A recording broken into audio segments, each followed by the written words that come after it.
I think this is totally fair that people are, well, not only skeptical, but kind of pushing it away.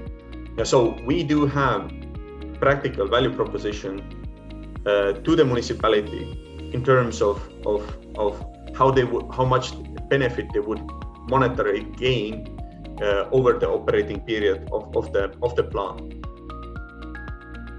Did you know that there are 500,000 metric tons of nuclear waste temporarily stored at hundreds of sites worldwide? In the US alone, 1 in 3 people live within 50 miles of a storage site. No country has yet successfully disposed of commercial spent nuclear fuel, but it's not for lack of a solution. So what's the delay? The answers are complex and controversial. In this series, we explore the nuclear waste issue with people representing various pieces of this complicated puzzle. We hope this podcast will give you a clearer picture of nuclear waste, the whole story.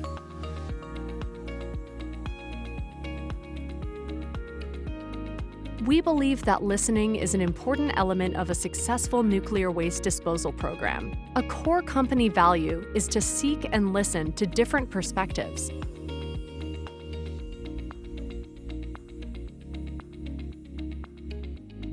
Opinions expressed by the interviewers and their subjects are not necessarily representative of the company. If there's a topic discussed in the podcast that is unfamiliar to you, or you'd like to more closely review what was said, please see the show notes at deepisolation.com/podcasts. Hello, my name is Elizabeth Muller. I'm the CEO of Deep Isolation. I'm here today with Kalev Kallemets, who is the CEO of Fermi Energia, and I'm really happy to have him. And maybe I'll let you introduce yourself, Kalev. Yeah, my name is Kalev from Estonia, and we're trying to do a small modular reactor deployment in Estonia, latitude 59, and we right now have minus 15 degrees outside, so we really need heat and electricity. Yes. What first got you interested in nuclear? I was studying economics in that is quite a long time ago at the master's level, and I did a master's thesis on listing of publicly owned companies, and one of the biggest is the government-owned utility, which was engaged in a Lithuanian nuclear power plant project. And I was curious about the economics of nuclear energy, and it turned out that, like I said also in a podcast to Brett Kugelmas, that the economics of nuclear energy is really fantastic. So 20 years you're paying down the capital cost, and after that from 20 to 60 years, which is the case with most older reactors, your cost is really much lower, and it's effectively like printing money. And how is Fermi Energia looking to bring nuclear or advanced nuclear to Europe? Yeah, so first up, I would qualify also Gen 3 Plus as advanced compared to second generation plants that don't have passive safety systems. So we are a small country in Estonia. We are basically a common system with 2 other Baltic nations, Lithuania and Latvia. So about a total of something like 5 million population, and like roughly 30 terawatt hour consumption. So not a big place. And we can't do large nuclear, and also from grid perspective and the cost perspective, that's prohibitive. And that was also demonstrated in the Lithuanian project, that and there's so vast complexity in a large nuclear deployment project. But if you have a smaller project that is much more manageable, and that you can approach it with a private capital angle. And we are currently in the European Union, and we have CO2 pricing. And today the CO2 price breached 40 euros per ton, meaning something like close to $50 per ton. And that's, I mean, with that price, all of coal would be shut down in the United States. And I mean, and it has to happen also in Europe eventually, actually in 15 years. And our current government has decided to shut down oil shale, which is the predominant fuel for power generation in Estonia, to shut it down in 15 years. So we have to do base load that is really dispatchable, and we have to. So we don't know any other alternatives. Yeah. And what is the hardest part of your work? Yeah, the complexity of it. So it's not just about technology. It's just not about the economics. It's that many issues are happening at the same time. You had to be the top of your game on energy economics, technology, I mean nuclear technology, but also the waste issue, international cooperation, politics, I mean domestic politics, energy policy, geopolitics, communication, team building, financing, and I mean the list goes on. So it's yeah, I love it. And why did you decide to do this through a startup company rather than through other methods? Yeah, that's the best question, I think. Yeah, we started up talking with the Estonian government on utility, but they said this is not our strategy. Our strategy is the mainstream thing, which is doing windmills and solar, and keeping the existing fossil plants running. And also obviously the politicians, they don't have like normally the vision of 15 years, what is they're thinking about the next elections, and which is kind of natural. And I've been member of parliament, so I know. So I thought, and I have the practical experience also working within the government, that if you are able to make a concrete proposal, which is actionable, timetable, budgetary, and has meaningful positive impact to the society, and the alternative is to doing nothing, then sometimes if you're lucky and have good timing and everything works in your favor, you might get a positive outcome. So we thought we'd give a try. And we have in Estonia culture of actually having multiple globally successful technology companies.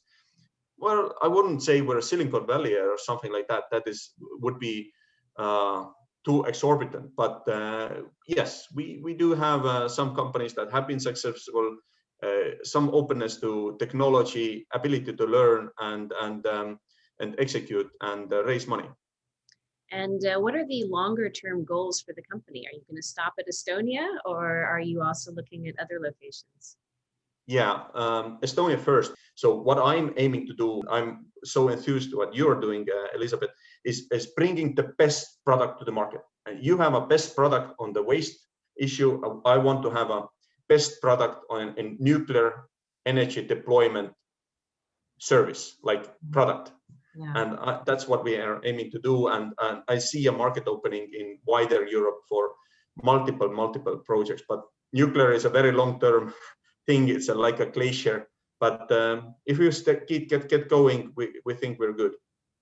So you mentioned the nuclear waste issue. Is that a big concern in Estonia? And what do people think the right thing to do is? Yeah, absolutely. The Simpsons series has been so successful. And we have been doing many surveys among the population, and even the accident risk doesn't play as strong as the concern about the waste. Somehow there is perception that it's a kind of gaseous thing that kind of emits, goes somewhere and moves somehow and is kind of mobile. So which is kind of very easy thing to refute. So in many ways, it looks like you're actually doing the responsible thing by talking about and by planning for the nuclear waste disposal before you've created a reactor in the first place. Is anybody else thinking like that, or is it mostly a legacy problem? Yeah, it's probably a legacy problem, but my background also led me to think about it immediately. Is that I'm a kind of weird person, that I've been in so many places, and I've been a founder of Estonian Geological Survey, government agency, when I worked in the Ministry of Economic Affairs. And I know about Estonian geology, even though I'm an economist by training. Yeah. And I knew that we have a solid bedrock that is the same bedrock that Finland and Sweden has. So my presumption was that it should be possible on Estonian territory to have determined the locations or areas where the bedrock is a safe environment for deep isolation solution. So and I'm pretty pleased to see that confirmed. Now, of course, we've just published a joint piece of work on the geology of Estonia and how it could potentially be a suitable solution for nuclear waste disposal. What's next? What is coming up, and what are the next steps to move forward? Yeah, like with any study, I think the rational thing even is to do and what really happens is that the reports are looked at skeptically. And I think the government is well advised that they would review from third sources, that they would read the report carefully first, and then consult with third-party consultants from International Atomic Energy Agency and other, let's say, international partners on the details. And I'm pretty confident that they find the satisfactory confirmations that the deep borehole solution has very strong potential.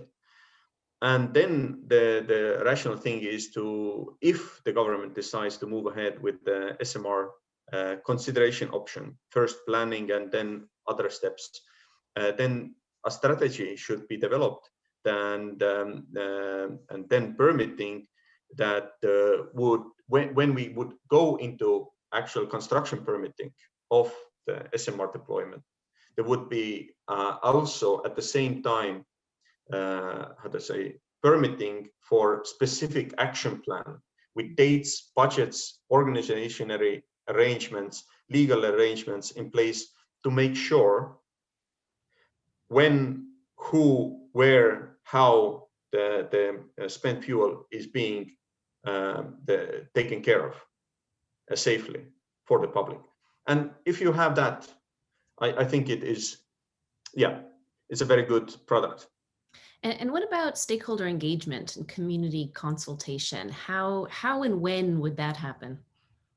Oh, all the time. That has to happen all the time. I was just on the phone with some folks in the region that I know already first name basis, and like unofficial meetings, meeting after work and discussing like openly, honestly.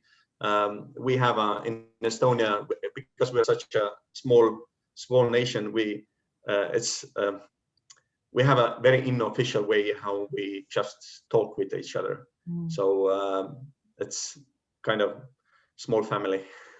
So you feel like you're already on the path to gaining the trust of the people who will be impacted? Yeah, I've been actually working in this Virumaa area for a better half of my working life, and I know many people there. Well, it's more than 1,000 kilometers away from Chernobyl, so this accident definitely is something that we need to address, and the concerns related to potential of hazard to the population and our capability to develop as a operating organization in the future, and also the basic know-how about SMR technologies that we are currently considering. So there is and what is the procedure of actually regulating, permitting, what are the political decision points, and obviously, like I explained, rational human response is skepticism, and there is a lot of talking that needs to be happening, and this is the only way that human relations do develop, and you cannot assume that you have you can go in some place and start building stuff. So you have to get familiar with the people.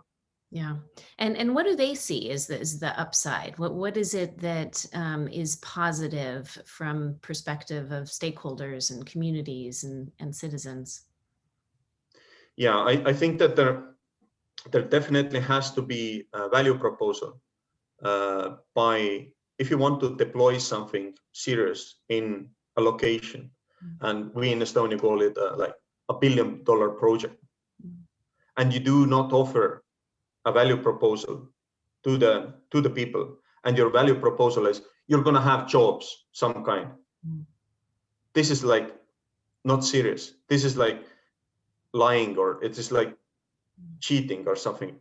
And I think this is totally fair that the people are, well, not only skeptical, but kind of pushing it away.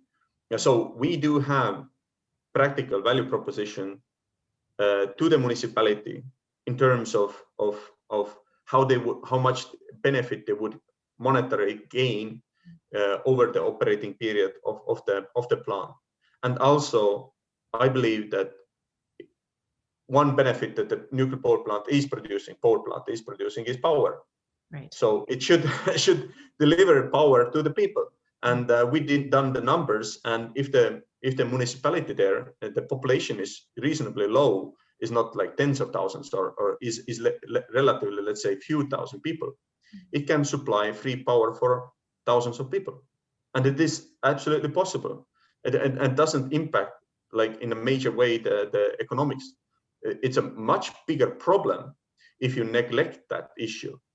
And then you would have the situation that you have in Kingdom of Belgium, the situation in Sweden, or the situation in Germany. And that is a much bigger financial and fiduciary risk for the owner, for the whole project, and I would say for the whole society, if there are misalignment of interest. Could you say a little bit more about that? What do you see as the big issues in those locations? All right, you have massive taxation and the nuclear phase-out policies in place because there is a misalignment of interest. So if there is in a society as well, if there would be very severely strong misalignment of wealth, then you would have social unrest. If you would have a misalignment of I don't know, other interests, then you would have an inherent instability in the system.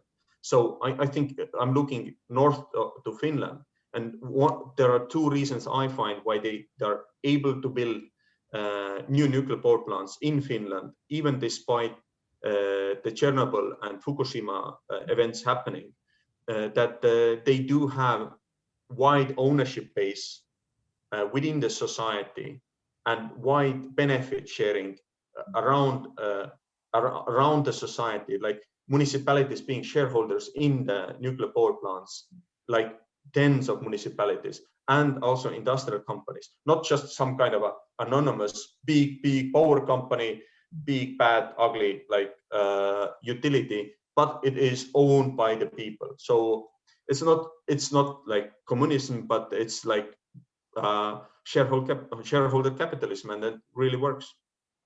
And then at the Estonian sort of whole of country level, what do you see as the vision? If they're able to move forward with this reactor, how will it impact the country as a whole?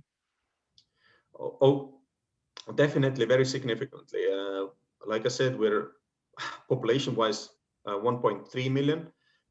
So economically, it would be a very substantial project to deploy even 2 or 3 reactors, very substantial, and it would require very significant learning for the whole society.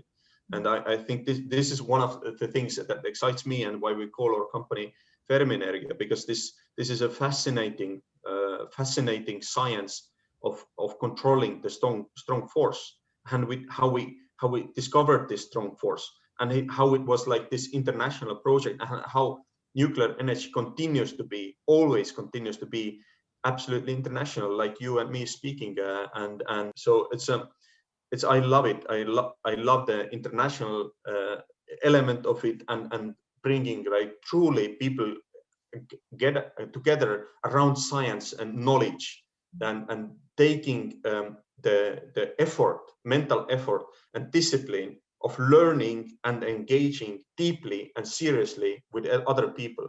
And I think that this is the heart of democracy as well. And I'm very passionate about our Western values, about cooperation, transatlantic manner, and very passionate about market economy, also working for the benefit of the people. So I want all of those aspects happening, and then I would be very pleased to pass it on to my children. Well, your passion certainly comes across. Is there anything else that you would like to add?